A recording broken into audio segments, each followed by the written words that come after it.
Chemistry class 9 बाब चौथों कीमियाई bonding सबक 12 मेटालिक बॉन्डिंग आया केमिस्ट्री जो उस्ताद नजुला चन्ना अवांखे सिंध ऑनलाइन स्कूल में भलीकार असांजे अॼोके लेक्चर जो मौज़ू आहे मेटालिक बॉन्डिंग मेटालिक बॉन्डिंग जूं ख़ासियतूं metallic bonding properties. What is metallic bond? Metallic bond is a term Metallic bond हिकिड़ो इस्तिलाह आहे used to describe the collective sharing of a sea of valence electrons between several positively charged metal ions. Metallic bond हिकिड़ो इस्तिलाह आहे जेको असीं metal ions metals वाधू ions ऐं valence इलेक्ट्रॉननि जे समुंड जे विच में हिकिड़ी गॾियल शेयरिंग खे ज़ाहिर करण लाइ इस्तेमालु कयो वेंदो आहे।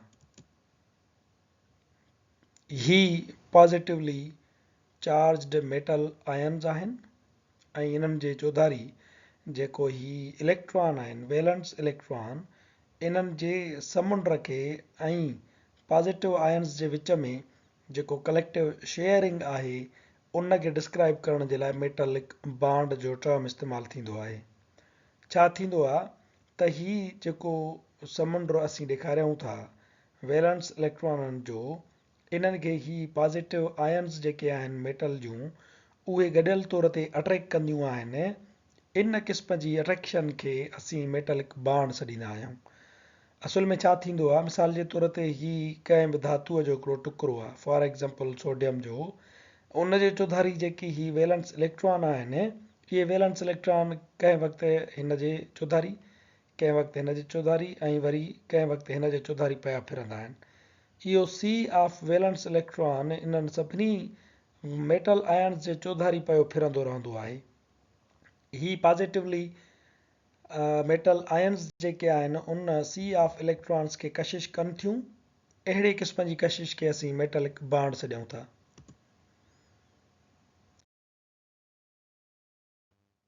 Factors affecting metallic bond, metallic bond ते असरअंदाज थींदड़ factor.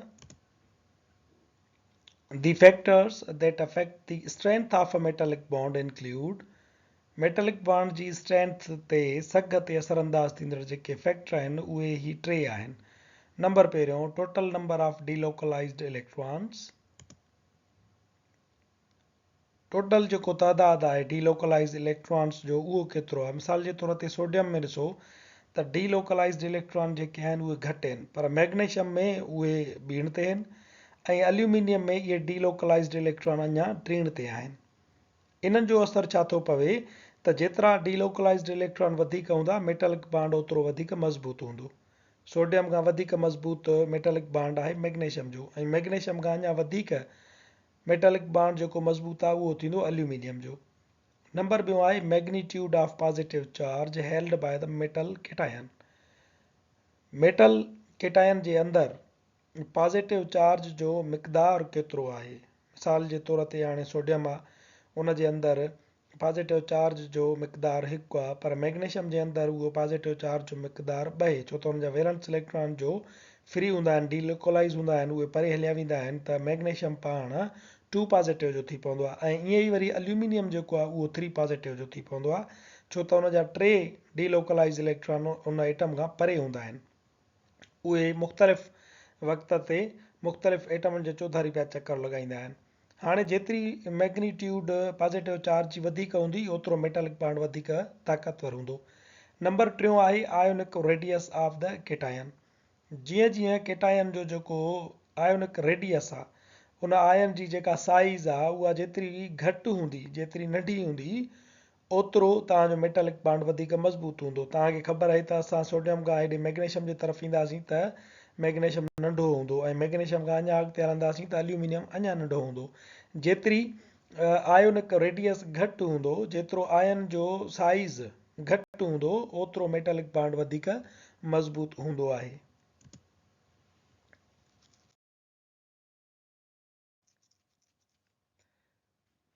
The softness and low melting point of sodium can be explained by the relatively low number of electrons in the electron C and the relatively small charge on the sodium cation. Sodium अंसर जी घटि melting point ऐं उन जी जेका नरमी थींदी आहे, sodium एतिरो नरम थींदो आहे जीअं सूफ़ हुजे, उनखे तव्हां छुरी सां कटियो त ईअं सोडियम जे अंसर खे बि छुरी सां कटे सघिजे थो। हाणे इहो नरम छो आहे ऐं इन जी मेल्टिंग पॉइंट घटि छो आहे? इन जो सबबु इहो आहे त सोडियम जे जेको क्रिस्टल थींदो आहे, जेको उन जो हार्ड जेका सूरत थींदी आहे, उन में अंदरि इलेक्ट्रॉननि जो तइदादु जेको आहे उहो घटि हूंदो आहे ऐं ॿियो उनजी जेका चार्ज आहे उहा पिणु घटि थींदी आहे। इन जे करे सोडियम मेटल सॉफ्ट थींदो आहे ऐं जेको उनजी मेल्टिंग पॉइंट आहे उहा बि घटि थींदी आहे। मिसाल जे तौर ते मेटेलिक मैग्नीशियम जेको आहे उन में तव्हांखे मैग्नीशियम 2 पॉज़िटिव आयन मिलंदा ऐं जेको इलेक्ट्रॉन उनजो सी आहे, जेको इलेक्ट्रॉन जो तइदादु आहे उहो बि तव्हांखे सोडियम जी भेट में ॿीणो मिलंदो। ऐं ईअं छा थींदो त तव्हांजो जेको मैग्नीशियम आहे उहो वधीक हार्ड हूंदो ऐं उनजी मेल्टिंग पॉइंट बि जेका आहे उहा वधीक हूंदी। छो त हिन में तव्हांखे ग्रेटर मैग्नीट्यूड ऑफ चार्ज थो मिले ऐं ग्रेटर इलेक्ट्रॉन डेंसिटी थी मिले, उन जे करे मैग्नीशियम वधीक हार्ड थींदो आहे ऐं उनजी मेल्टिंग पॉइंट बि जेका आहे उहा वधीक थींदी आहे। यानी जेतिरो तव्हांजी पॉज़िटिव चार्ज जो मैग्नीट्यूड वधीक हूंदो ऐं जेतिरो तव्हांजो इलेक्ट्रॉन सी वधीक घाटो हूंदो, ओतिरी मेल्टिंग पॉइंट बि वधीक हूंदी, ओतिरी हार्डनेस बि वधीक हूंदी। Properties attributed by metallic bonding. metallic bonding जे करे जेके ख़ासियतूं पैदा थियनि थियूं उन्हनि में नंबर पहिरियों आहे इलेक्ट्रिकल कंडक्टिविटी। इलेक्ट्रिकल कंडक्टिविटी छा आहे? उहा कंहिं बि मेटल जी एबिलिटी थींदी आहे त उन मां बिजलीअ जी चार्ज यानी इलेक्ट्रॉन जेके आहिनि उहे कीअं मूव कनि था। Since the movement of electron is not restricted in the electron C, any electric current passed through the metal passes through it. इलेक्ट्रॉननि जी जेका मूवमेंट आहे उहा इलेक्ट्रॉननि जे समुंड में महदूद कोन हूंदी आहे। इन जे करे जेको बि करंट असां ॾींदासीं उहो तव्हांजे हिन मेटल मां पास थी वेंदो। हाणे छा थींदो आहे, जेॾी महिल जो असां पोटेंशियल डिफरेंस लागू कंदासीं, बैटरी असां कनेक्ट कंदासीं हेॾो काटू छेड़े सां हेॾो वाधू छेड़े सां, त जेके फ्री इलेक्ट्रॉन मौजूदु आहिनि उहे मूव करणु लॻंदा तव्हांजे पॉज़िटिव वारे इलेक्ट्रोड ॾे। ईअं जेको करंट आहे उहो मेटल्स मां कंडक्ट थींदो आहे पियो। हाणे आयोनिक बॉन्ड में या नॉन मेटल में ईअं थींदो आहे त इहे इलेक्ट्रॉन जेके हूंदा आहिनि उहे बॉन्डेड हूंदा आहिनि, उहे फिक्स हूंदा आहिनि। तंहिंजे करे तव्हां उनखे जेकॾहिं करंट ॾींदव त उहे इलेक्ट्रॉन जो पाण सोघा आहिनि त उहे मूव कोन करे सघंदा ऐं करंट जेको आहे उहो बि मूव कोन कंदो। पर मेटल्स जे अंदरि छा आहे त इलेक्ट्रॉन जेके हूंदा आहिनि फ्री हूंदा आहिनि, हिकिड़ो सी ऑफ इलेक्ट्रॉन्स हूंदो आहे। तंहिंजे करे उहे जेके फ्री इलेक्ट्रॉन हूंदा आहिनि, करंट अप्लाई करण सां उहे इलेक्ट्रॉन जेके आहिनि मूव करणु लॻंदा आहिनि ऐं ईअं करंट बि मूव कंदो आहे। इहा ख़ासियत मेटल्स में इन जे करे आहे छो त उन्हनि जे अंदरि मेटलिक बॉन्डिंग आहे। नंबर ॿियो आहे थर्मल कंडक्टिविटी यानी गर्मीअ जो पसरणु। मिसाल जे तौर ते हिन पासे खे जॾहिं असां मेटल जे हिकिड़ी कुंड खे गरम कंदा आहियूं त छा थींदो आहे त इहे जेके इलेक्ट्रॉन आहिनि उन्हनि जी काइनेटिक एनर्जी वधंदी आहे ऐं काइनेटिक एनर्जी वधण जे करे इहे इलेक्ट्रॉन हरकत कंदा आहिनि ऐं उहे हरकत कंदे ॿियनि इलेक्ट्रॉननि खे काइनेटिक एनर्जी उहे ॾींदा वेंदा आहिनि ऐं तव्हांजो जेको ॿी पुछड़ी आहे रॉड जी मेटल जी उहा पिणु असांखे गरम थींदे महसूसु थींदी आहे। The greater the mobility of the electrons, जेतिरी इलेक्ट्रॉननि जी हरकत वधीक हूंदी, the quicker the transfer of kinetic energy, kinetic energy बि ओतिरो जल्दी जल्दी ट्रांसफर थींदी। नंबर टियों आहे मेल एबिलिटी एंड डक्टिलिटी, वरक पज़ीरी ऐं तार पज़ीरी।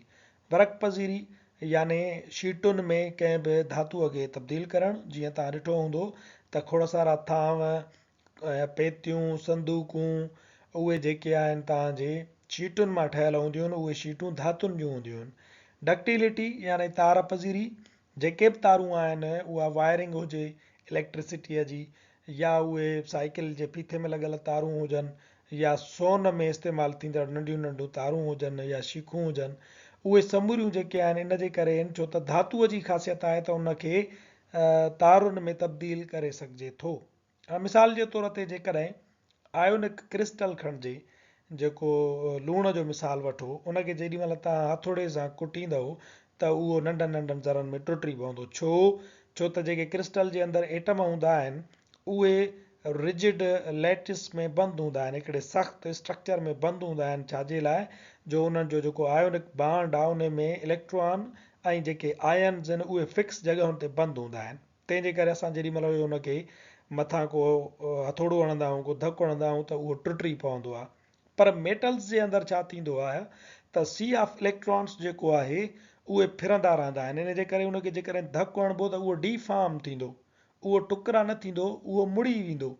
इन ख़ासियत जे करे मेटल्स जेके आहिनि हथोड़े सां असां शीटुनि में तब्दील करे सघूं था ऐं असां उन्हनि खे वरी तारुनि में पिणु तब्दील करे सघंदा आहियूं।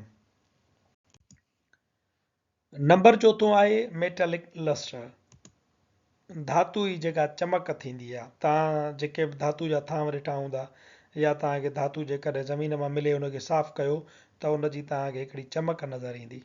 When light is incident on a metallic surface, जॾहिं कंहिं बि धातुअ ते रोशनी टकराइजंदी आहे, the energy of the photon is absorbed by the sea of electrons. उहा रोशनी जेको इलेक्ट्रॉन हूंदा आहिनि, इलेक्ट्रॉननि जो समुंड हूंदो आहे, उहो समुंड उन रोशनी खे जज़ब करे वठंदो आहे। That constitute the metallic bond. उहे ई इलेक्ट्रॉन जेके मेटलिक बॉन्ड ठाहींदा आहिनि। The absorption of energy excites the electrons.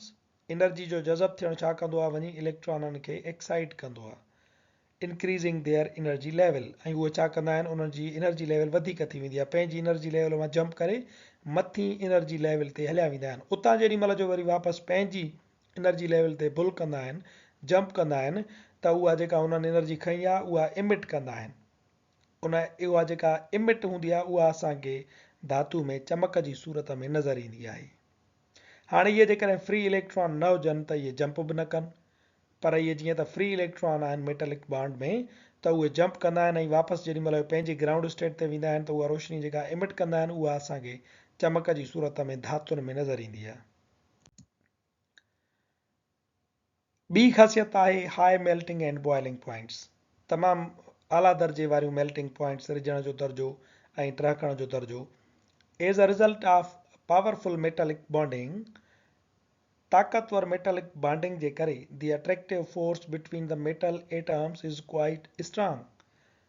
धातु जे एटमनि जे विच में जेका अट्रैक्टिव फोर्स हूंदी आहे उहा तमामु घणी ताक़तवर हूंदी आहे। In order to overcome this force of attraction, इन कशिश जे ज़ोर खे घटि करण जे लाइ या कशिश जे ज़ोर ते क़ाबू आणण जे लाइ a great deal of energy is required, तमामु घणी तवानाई जी ज़रूरत हूंदी आहे। This is the reason why metals tend to have high melting and boiling points. इहो ई सबबु आहे जो धातुनि जी melting point ऐं boiling point तमामु घणी हाई हूंदी आहे।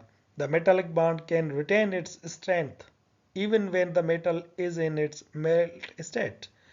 मेटलिक बॉन्ड खे पंहिंजी ताक़त तॾहिं बि हूंदी आहे जॾहिं तव्हां कंहिं बि धातुअ खे रिझाए छॾींदा हो। मिसाल जे तौर ते गैलियम जेको आहे उहो 19.76 डिग्री सेंटीग्रेड ते मेल्ट थींदो आहे, पर बॉयल करण जे लाइ तव्हांखे 2400 डिग्री सेंटीग्रेड खपे थो।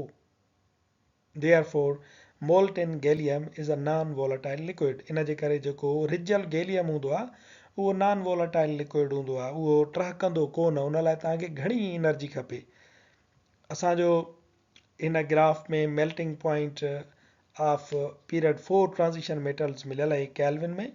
स्कैंडियम आहे, हुनजो आहे 1814 मेल्टिंग पॉइंट आहे। वेनेडियम आहे 2183, लोह जी आहे 1811 कैल्विन। मेटल्स जूं जेके बि मेल्टिंग पॉइंट्स हूंदियूं आहिनि, बॉइलिंग पॉइंट्स हूंदियूं आहिनि, उहे तमामु घणियूं हाई हूंदियूं आहिनि। छो त उन्हनि जे अंदरि जेके आयन्स आहिनि ऐं जेको सी ऑफ इलेक्ट्रॉन आहे उन्हनि जे विच में तमामु घणी हिकिड़ी मज़बूत अट्रैक्शन हूंदी आहे। असांजो ही लेक्चर हिते पुॼाणी ते पहुचे थो। वधीक वीडियोज़ लाइ ॾिसंदा रहो सिंध ऑनलाइन स्कूल।